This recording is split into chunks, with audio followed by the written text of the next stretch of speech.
Skarren. Green-blue Crush actually is up a game. We go over here. Frank attacking right now with a Haunted Dead in Spirit puts Jacob down to 17. He's also got a Jace going. And as you can tell, there hasn't been too much on Jacob's side. A turn 2 Anticipate, a turn 3 Pilgrimage. We'll see what the rest of his hand looks like with Transgress the Mind. We have land, that's the extra land off the Pilgrimage, and 6 spells. It's Crush of Tentacles, Part the Water Veil, Learn from the Past, Summary Dismissal, Nissa's Pilgrimage, and then Void Shatter, everyone's favorite cancel.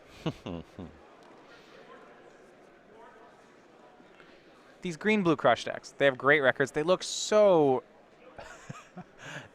Every time I see them play, they're like, what are the real cards here?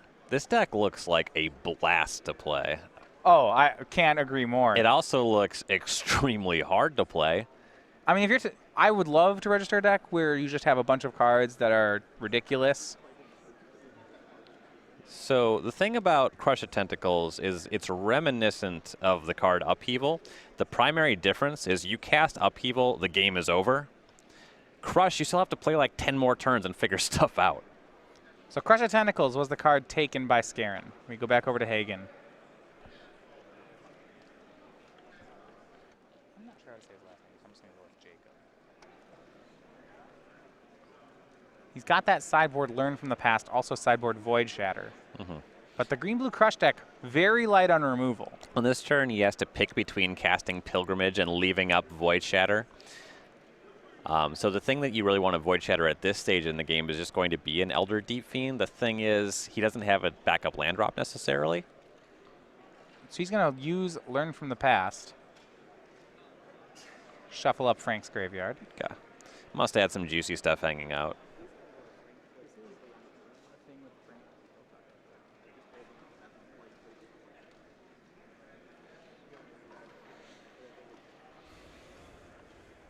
Yeah, and so next turn, Hagen will be able to comfortably cast Pilgrimage and leave up Void Shatter for that turn cycle. And Haunted Dead, not the best at bringing the beatdowns. Skarren's Clock, not especially troublesome just yet. Well, yeah, because Jacob used that Learn from the Past, this Jace is nowhere near flipping yet. Also true. Jace will loot, discarding a Evolving Wilds. 3 more damage comes in off the Haunted Dead and its Spirit. Jacob's down to 14. Frank would love to add to that clock. Something like a Prized Amalgam. The green-blue Crush deck, once it gets to 7 lands or so, just starts being really unfair. It gets through these early turns, then it just starts resetting the board constantly. You get into these loops with Crush of Tentacles, Den Protector. Elder Deep Fiend out of the Emerge decks can kind of put them into some trouble, though he does have things like Voice Shatter, which you can start casting and just getting out of that Deep Fiend territory. So Jacobs has another Nissa's Pilgrimage here. And it looks like Frank may be responding, yeah, with that Elder Deep Fiend, tapping the remainder of Jacob's lands. And Jacob didn't have a land naturally, so he wasn't able to represent the Void Shatter here, and Skarren takes his opportunity. He knows about the Shatter from the Transgress, so just casts his fatty while he can. But this looks like Frank will be out of cards. He knows that Jacob has Part the Water Veil waiting.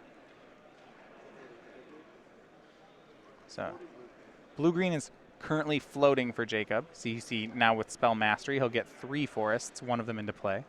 And Frank's role in this matchup is firmly the beatdown. And that's really true of, I think, basically every deck in Standard currently.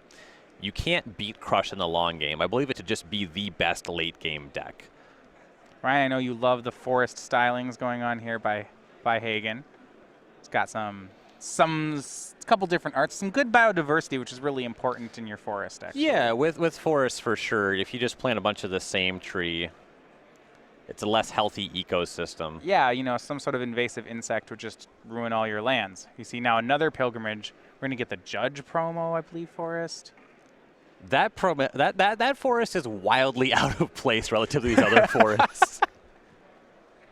2 more forests. So Jacob, he had the blue-green floating off that Deep Fiend, and then he's able to use that to cast the other Pilgrimage. So a question then, why, if this is the play by Frank, I'm surprised then that the Deep Fiend wasn't in upkeep to put a stop to this. I guess Void Shatter is what he has to respect. Yeah, then Hagen could just cast Void Shatter, move on with his life. Frank is out of this. He doesn't have much left in the tank casting that Deep Fiend here. That's really what he was playing around, casting it in the window that he even did. So he's just playing it as a beater. It doesn't really, the trigger's not what it's about. Yeah, this is my 5/6. It attacks and blocks. This is my Elder Tarmogoyf.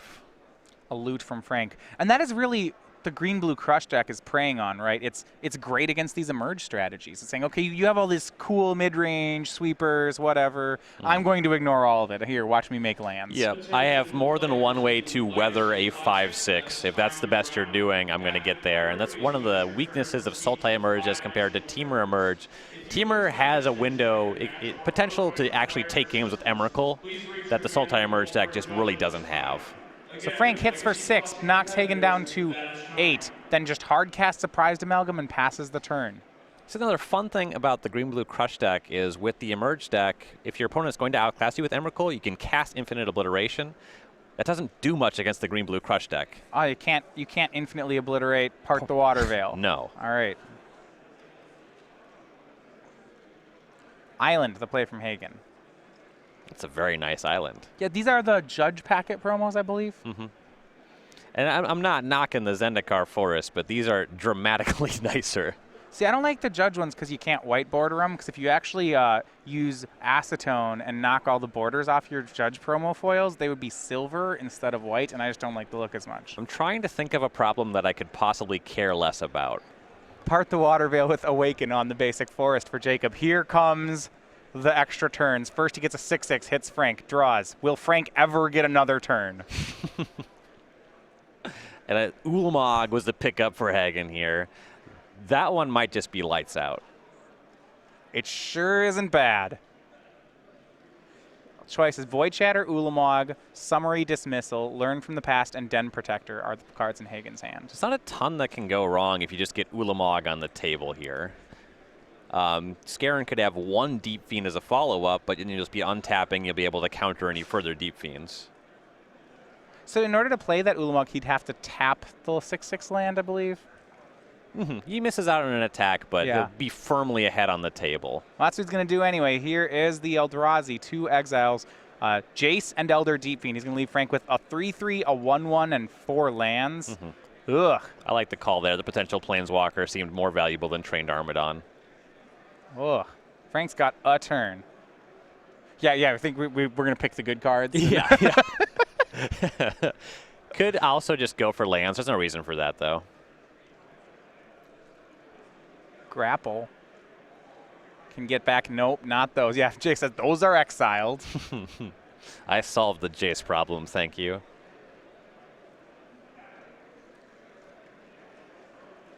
Frank's checking. Yeah, Ulamog is great. Oh, the trigger exiles my cards, too. I mean, Jacob has 16 points of damage on the next attack. This is bad in all sorts of ways for Frank. Yeah. He gets the card back, passes the turn. Haunted Dead in Frank's hand. And the thing about Ulamog, this should be lethal just from the mill trigger in 2 turns. Jacob's got this game in a lot of ways, and he has now multiple counterspell backup.